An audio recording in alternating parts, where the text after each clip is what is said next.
today how to train your dog like a professional. If you got a dog at home and you want to show your dog a thing or two, well, I'm here to give you the trade secret. But before we get into today's lesson, I want to show you some important things. We're going to go over what is a continual marker, a terminal marker, and what in the heck is a clicker, and how do you use it? Do you need a treat pouch? What kind of treat should you be putting in this pouch? But before we get into today's lesson, let's cover those things. Now, as far as it goes with what kind of treat should you put in your dog's pouch, this is a treat that I like getting at Tractor Supply. It's relatively cheap. My dog likes it. But whatever treat your dog likes and whatever your dog will do anything for, that's what you should be using. We're going to be using this clicker right here with my dog Henry. Henry has used the clicker in the past as a continual marker. Now the continual marker means, hey dude, you did that right, you stay right there, the food is coming to you, you're getting that room service ordeal. The terminal marker, completely different than the continual, means, hey buddy, you did that, now you gotta do it no more. Now come here and get you some goodness. So let's show you how Henry is used to using it, then I'll bring in my other dog to show you how you use it as a breakaway marker or a terminal. So I'm just getting my treat, I'm putting it behind my back because sometimes dogs can get conditioned to the sound of your treat pouch, and I'm just waiting a second before I ask him to do something. Henry is one of these dogs here that if he hears the sound of the treat pouch, he's like, ooh, boy. So we want him to be conditioned to the clicker, not the sound of the treat pouch. But you always want to click before you get in there if you are going to do it in that sequence. So we're going to ask Henry to go down. He knows this one, but I'm going to give him a second to think about it. But Henry likes to use hand signals a little bit more than verbal.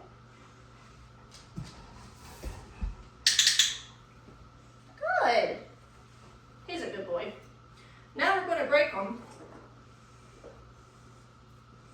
And he's really good at holding a down state too, so I'm just going to step away, step away, step away. Small room in here, so we're using the space that we have available. I'm just going to hang tight right here. Break! And that right there is your continual and your breakaway, or terminal. Whichever word you prefer to use, it means the same thing. Now this is my little guy Archie here. Archie here is trained complete opposite from Henry. So his continual marker is a verbal one, which is good.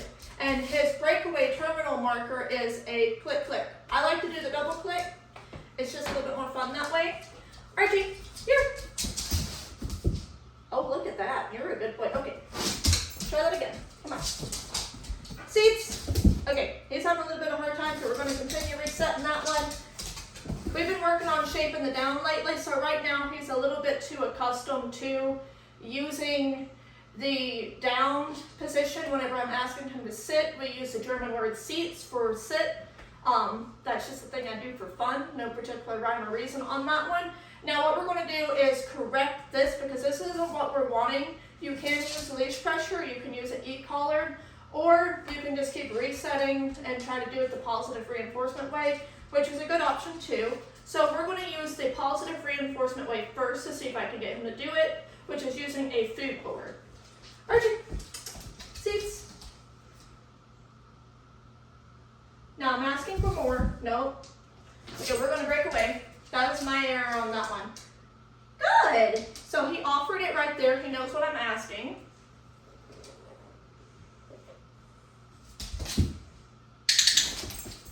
And then that is the terminal right there. You click, click, and you release. When he hears this, he knows he's done with that position. Archie is a very agile dog. He's very high energy. So when I train with him, you got to keep it short, punchy, fast, and fun. You want him to, just kind of bounce around and have a good time. Now with Henry and my other lab, those are very slower paced dogs, so you can ask for a little bit more duration with them than you can with Archie. We're right now in the process of layering up to have more duration. Good. So he just came up and offered that position, which is great. Since he's been going into down too much, we are not going to ask for that right now. We're just going to keep reinforcing this. So now we're just going to reset. Now I'm going to ask for one. Archie, down. Good. Somehow he knew that was coming. Break. Now break is one you can use whenever you use your clicker as a terminal marker and you use good as a continual marker. Break, it means, basically it just means, hey, you did great, you're done, but you don't pay. That's not a payment. This one, if you're clicking, you better be paying, okay? And if you're saying good, you should always be paying too. You don't always have to pay in the form of food. If your dog is toy motivated, you can use a toy in place of that. If your dog is affection motivated, you know, like your dog's just like, pet me, pet me, pet me, pet me, love me, give me attention. If your dog is one of those, you can be like, good. Archie, on the other hand, isn't. If you can see there on the camera, you can see where he gets a little tense and he's flicking his tongue. He gets a little stressed out being petted, and that's kind of normal for this breed. Yeah, you good boy. But this is typically what you do for down. Down. And then we're keeping it short and punchy, remember? Now your dog is scooting, repositioning, or is like, the heck with you, you're not paying me, why am I going to do what you want? So your dog's got an attitude about that. That's kind of normal, but here's what you can do to help with addressing that issue. So with the different learning stages and the levels that your dog goes through learning a behavior, you've got the very first one, which is the learning stage. In this stage, we're going to want your dog to be very enthusiastic, to be very happy, to be full of joy and enthusiasm and just really wanting to do this behavior because they're like, whoa, this is just like the total bee's freaking knees, man. I got to do this for you. And then you're going to move into the adding a cue stage, which is exactly as it sounds. You're going to be pairing that awesome, enthusiastic behavior with a cue. So that means whenever your dog does one of these, you can request it verbally or with a hand signal, whatever works best for you. So once you have that cue added in there, now we're going to start layering in that pressure. Now, what does this mean? Pressure. What is pressure? Is that a scary thing? Is that a bad thing? Is that something we should avoid entirely? No. And the reason why is you cannot avoid stress. You cannot avoid situations in life that's just going to make you want to pull your hair out. But what you can do is you and me and our dogs too, we can all work on our stress threshold.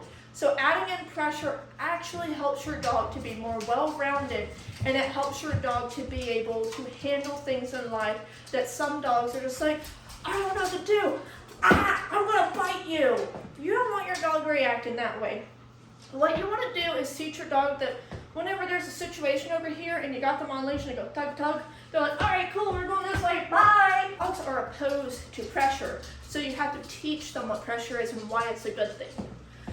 So you want your dog to avoid conflict. Add some pressure in there. That's a pretty great thing.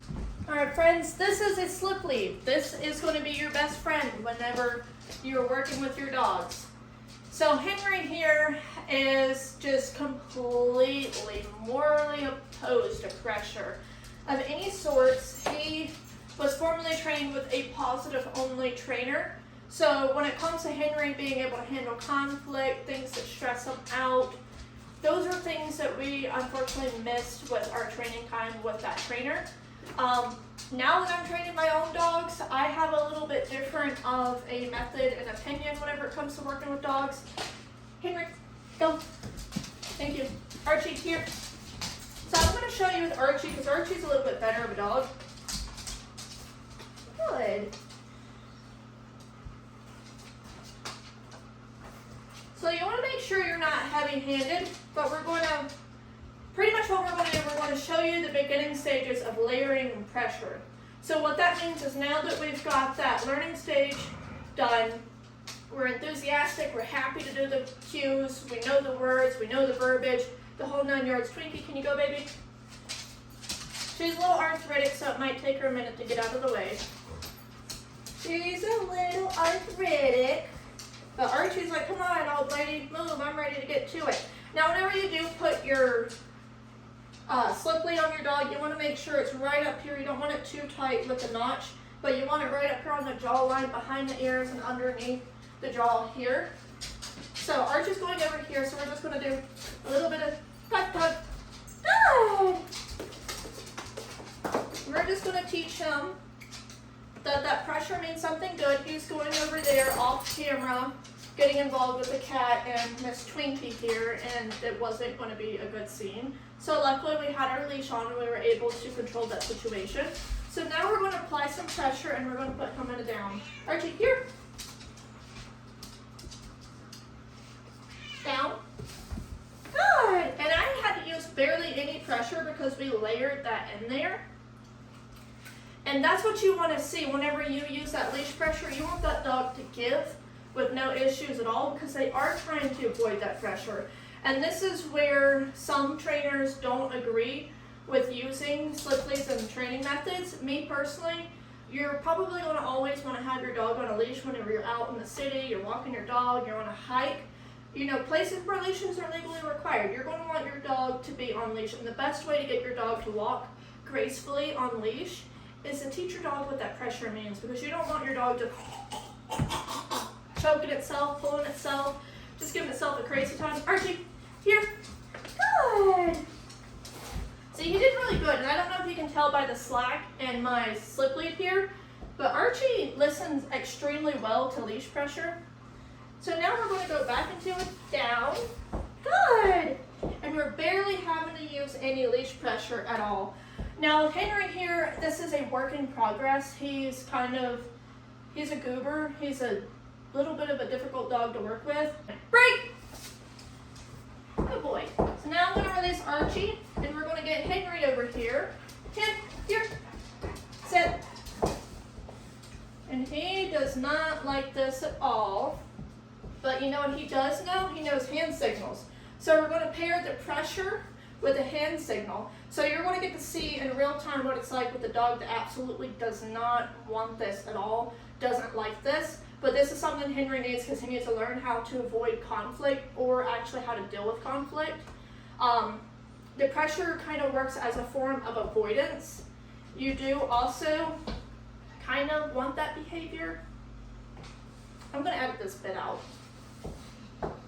Anyways, so we have Henry here. Henry here is morally opposed to pressure, and his oppositional defiancy is pretty strong in this one. Now that he's in this position, well, I thought he was going to stand, but he was just getting more comfortable, and that's what Henry does. He gets comfortable, really comfortable, so comfortable that he'll eat your kitchen cabinets. He'll even get under your kitchen sink and eat your plumbing for you too. He's that good of a boy. I'm being sarcastic. Anyways, Henry, break! I'm just going to walk this way, reset, come back, and then I'm going to apply pressure on and pressure off. Sit! Good! So we use light pressure there. Henry really likes to avoid it, which is what we want to see in the end. Down. Come here. Good! Now, I don't know if you could tell there, but Henry, normally when he goes down, he's pretty quick. He's on it. He loves that position. That's a high-paying position for him in the past. But with that pressure added in there, he's like, I don't want to go down. I don't want to do that. So it's a work in progress, like I said. This is a great project dog, and this is a great one to see what it's like with a difficult dog. Because let's be honest here. Oh, that's a cute bird in the window. When it comes to training dogs, it's not always going to be that super pretty TikTok, YouTube moment where it's like, wow, I said it one time and now my dog is incredible. Sometimes you're going to get some dogs and they're going to freaking suck. Let's just be real here. Sometimes they do. Doesn't mean you don't love them any less. Doesn't mean that you don't want them. Doesn't mean that they're not a dog that you can work with. It just means that sometimes it's going to be a little challenging and it's not going to be so simple. So let's reset Henry. Come on. All right. Sit. Good. Good sit. Here. Sit. Good.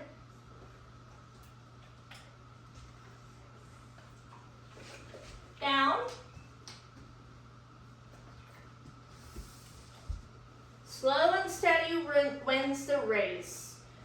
I like to do a little bit of pop, but Henry's not quite there. You want to use light pressure with a little bit of a steady pull. I don't know if you noticed right there where I was doing a little bit of pop, and Henry was going the opposite. So I moved my method from the pop pop to a very gentle, steady down to get him down there. And that's what you refer to as helping. Typically the pop pops are reserved for corrections. We're not quite there yet with Henry. Also, I like to do less pressure because it's technically a little bit more pressure whenever you hold it steady. But this situation is a little bit more gentle for Henry because it wasn't, you know, getting his neck multiple times. It's just one steady pressure on his neck. So to him, that was less pressure. So that's why we use that method there. So we're going to reset Henry. Come on, bud.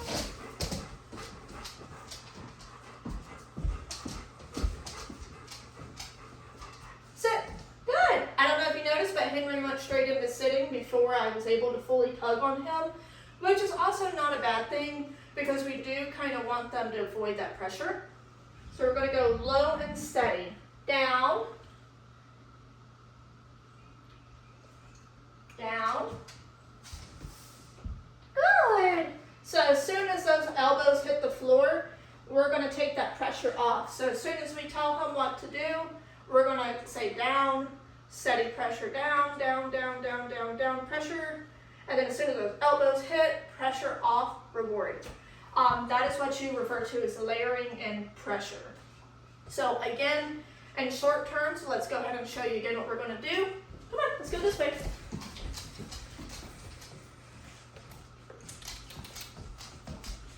Tug, tug, tug, tug, tug. Good. And he knows hand signals better than he does verbal cues because that's the way I trained him in the past. Good. And as soon as those elbows hit, we went down. And if you remember earlier when we first started this with Henry, he was like, Now we're getting a little bit more calm and relaxed. And the reason why I'm an advocate for teaching your dogs leash pressure is because it actually teaches your dog how to deal with conflict. This is how your dog handles stress. You don't want leash pressure to be stressful whenever you're trying to evade a situation such as a potential dog fight or trying to run away from something like a deer or a squirrel on your walk. You know, whatever it is that you're trying to avoid, you don't want to use leash pressure then because of the oppositional reflex. You want to go against the oppositional reflex and teach your dog, hey, that means something great. This leash pressure is actually a positive thing. It's not a negative. There's going to be a good payout there for it. So now we're going to reset them and try it again.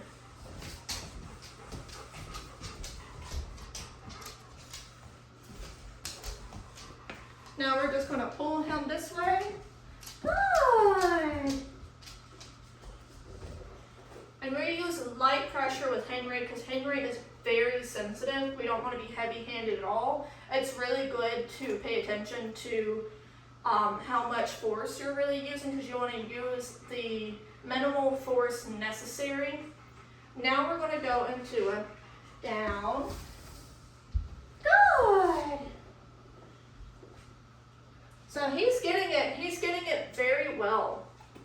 So I say, Henry, let's do one more round, and if he does it pretty well, we're going to jackpot him and we're going to call it a day.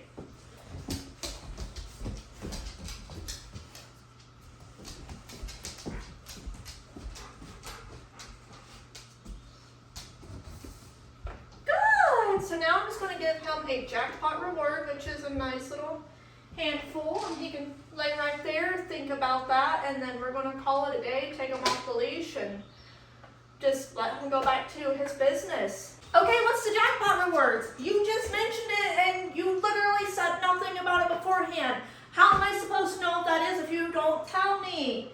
Okay, all right, let's go ahead and get into it. The jackpot reward. It's exactly as it sounds. It's the casino for your dog. So whenever your dog hears the clickety-clickety or the good, that is going to trigger your dog's nice little hit of dopamine, and your dog's going to be like, where is it? Where is it? Where is it? It's going to make your dog really happy. And that's what we want. We want your dog enthusiastic. We want them happy. So, where does this come from? What is this? There's a study by a guy named Zaplansky. I think, spell it the best you can. I can link it somewhere, or you can message me and I can send you the direct link to that YouTube video. But anyways, long story short, it's a study about a guy and casino machines and chimpanzees, monkeys, some kind of critter. I don't know. I can't remember exactly. I just remember the takeout. But anyways, what he found is that they actually got their hit of dopamine whenever they hit the little casino slot, and it's the anticipation of their reward that made these guys go, woo, dopamine, oh, that's fun, that's exciting. It wasn't the actual reward itself, but because their rewards are randomized, and sometimes they get a lot, sometimes they get a little. And short terms, your dog does a good behavior. We're going to use our continual or terminal marker, that's your choice. And then we're going to give a heavy payout. That way your dog is like, holy smokes, this right here just gave me a good amount of food. I might do that later. So you're going to give your dog that jackpot, and you're going to let them think on that one, because you want your dog to take away from this training session is like, holy smokes, that was a great time. What can I do to keep that coming? It's the anticipation of the reward that's the most rewarding factor for the dog. That's why using clickers and continual and terminal markers, using those types of tools are so awesome for training your dog. Came from the positive only reinforcement side, and I remember being one of those people that was like, using tools is bad for your dog. Teaching your dog with stress is bad. Your dog should not get stressed at all. It's bad. And I remember that, and then I got an education, and I was like, forget that noise. That's just nonsense. You know, I like to think of it this way. Every single day, you and I make the conscious decision to not go out and do a bunch of illegal stuff that's going to land us in prison. I don't want to go to prison. You don't want to go to prison. So what do? We avoid things that land us in prison. Is that avoidance a bad thing? No, it's not, because I don't want to go to prison and you don't want to go to prison. So are we being mistreated because we like to avoid going to prison? I don't think so. What do you think? Friends, I hope this video was very informative and helpful for you and your dog. As always, you guys know that you can message me on Facebook, Instagram, maybe YouTube, I don't know how YouTube works, TikTok, wherever you can find me. Text me, call me, beat me if you want to reach me. I'm happy to answer your questions. I'm always happy to make tailored videos to your specific needs. So if you've got something you want me to address, you just go right ahead and let me know. This is my very first ever YouTube video, and one day down the road, hopefully I'll look back at it and I'll be like, oh my God, what was I thinking? That was just such a freaking mess. But anyways, if you want to learn about your dog, learn how to work with your dog, learn the professional trade secrets from a professional, hit that subscribe button, like, share, comment, follow along, all the things that will help me build my channel and reach the people that want to work with their dogs. Because at the end of the day, we want to avoid dogs going to the shelter because they're not getting the resources or the training that they need. So here I am, making training accessible to you and your dog. Come say hello, Henry. Here. Here, come on. Good boy. Look at this sweet face. And you probably can't see it from this angle, but he's so cute. He's so cute. Right. Yeah, you're a good boy. Yeah, I'll give you some treats for that. I was kind of annoying. Anyways, like, share, subscribe, all of the 9 yards.